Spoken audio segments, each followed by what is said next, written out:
নমস্কার, আপনারা দেখছেন পিবি নিউজ। আপনাদের সঙ্গে রয়েছে আমি, সাথেই নজর রাখবো এই মুহূর্তের খবরের দিকে। তেলিয়ামুড়া থানা এলাকায় সন্ধ্যারাতে চুরির ঘটনায় তেলিয়ামুড়া থানা পুলিশের ভূমিকা নিয়ে প্রশ্ন। ঘটনা বুধবার সন্ধ্যারাতে তেলিয়ামুড়া থানা এলাকার করইলং শিশু বিহার এলাকায় ঘটে এই ঘটনা। খবরে প্রকাশ, করইলং শিশু বিহার এলাকার বাসিন্দা, পেশায় কাঠমিস্ত্রি দুলাল সূত্রধরের বাড়িতে বাড়ির লোকজনের অনুপস্থিতির সুযোগকে কাজে লাগিয়ে কে বা কাহারা চুরিকাণ্ড সংঘটিত করে বলে অভিযোগ।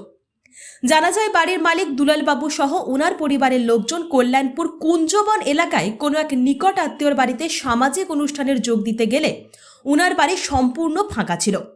সেই সুযোগকে কাজে লাগিয়ে কে বা কাহারা এই চুরিকাণ্ড সংগঠিত করে। পরবর্তীতে দুলালবাবু সহ ওনার পরিবারের লোকজন বাড়ি ফিরে এসে দেখতে পায় পুরো ঘর লণ্ডভণ্ড এবং ঘরের আসবাবপত্র ছড়িয়ে ছিটিয়ে পড়ে রয়েছে। ওনারা প্রত্যক্ষ করেন ঘরে থাকা স্বর্ণালঙ্কার সহ বেশ কিছু পরিমাণ নগদ অর্থ উধাও।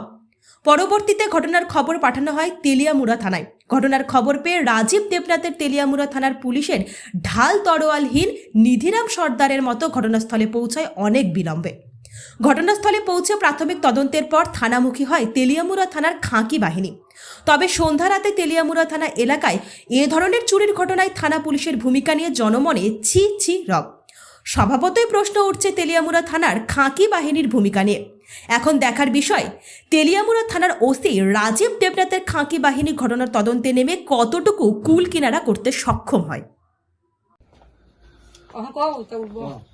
ঘটনা হয়েছে, আমরা তো 4টার সময় আমরা গেছিলাম ওই কুঞ্জবন সাদের নিমন্ত্রণ আসলো। আচ্ছা, সাদের নিমন্ত্রণ গেছিলাম আমরা সব ফ্যামিলি এক করে গেছি। ঘর বাড়ি তালা দিয়া আমরা গেছি। ধরুন আমরা যাওয়ার পরে 7টা বাজে বাইক ঢুকছি। 7টা বাজে বাইক ঢুকছি, গেট তো সামনে তালা ঠিক আছে, তালা খুলছে আমার বই খুললে ঘর উঠানো আছে। উঠানো এসে মেন ঘরে তালা খুলছে, ঠিক আছে। এরপরে মেন ঘরে তালা খুললে দেখে ঘরের মাঝখানে এই সমস্ত জিনিসপত্র লুটপাট কইরা ভাঙ্গে সিঙ্গে সব সাজাইতে রাখছে। খোলা মেলা দরজা, সুকেস, ডয়ার, ওই পয়সার একটা ইয়ে আসলো নিচে ব্যাংক আসলো, ব্যাংক থেকে ভাঙছে ভাইয়া। হ্যাঁ, এরপরে এর ভিতরে আসলো টাকা আসলো, ডয়ার আসলো 5,000 টাকা, আমার সুকেস আসলো 5,000 টাকা, সোনের একটা সিন আসলো, একটা আংটি আসলো, মায়ের 2 জোড়া কানে আসলো, এবার নাগের আসলো। এরপরে নাগের আসলো গলার আসলো একটা। এক বুড়ি সময় সব মিলে আনুমানিক মনে করেন আপনার কত টাকার ক্ষয়ক্ষতি হয়েছে? সব মিলে প্রায় লাখ টাকা তুলবো। স্বর্ণ বুড়ি তখন কত 90,000-95,000 টাকা বুড়ি, তাহলে আমার তো 10 নিচে না ক্যাশ, তাহলে 1 লাখ টাকা নিচে। Bureau report, PB news. RM painter পূর্ব বর্ধমান। ফ্ল্যাটের থেকে সস্তা এবার নিজের বাড়ি।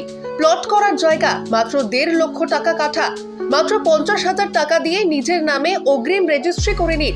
বাকি 1 লক্ষ টাকা লোনের সুবিধা করে প্রতি মাসে 1,667 টাকা 60 মাসে পরিশোধ করে ফেলুন। আরো বিশেষ আকর্ষণীয় থাকছে, আপনাদের জন্য রাস্তা থাকছে 12 থেকে 16 ফুট চওড়া, 24 ঘন্টা জল ও বিদ্যুৎ সরবরাহ, পরিকল্পিত ড্রেনেজ ব্যবস্থা ও নিরাপত্তার ব্যবস্থা থাকছে এবং থাকছে স্কুল। একই ছাদের তলায় সর্বশিক্ষা, লেক পার্ক, খেলার মাঠ, সুইমিং পুল, হাসপাতাল, ব্যাংক, এটিএম, শপিং মল ইত্যাদি আরো অনেক সুযোগ সুবিধা পাচ্ছেন। ঠিকানা মনে রাখবেন, বর্ধমান রেলওয়ে স্টেশন থেকে কাটুয়া রোড, দেওয়ানদিঘি থানা 500 মিটার, নবদ্বীপ রোড 200 মিটার। তবে আর দেরি কেন, আজই চলে আসুন। তবে হ্যাঁ, কন্ট্যাক্ট নাম্বার মনে রাখবেন 7547903108 অথবা 8918277795। অফিস বিজয়রাম, কালীতলা, পূর্ব বর্ধমান।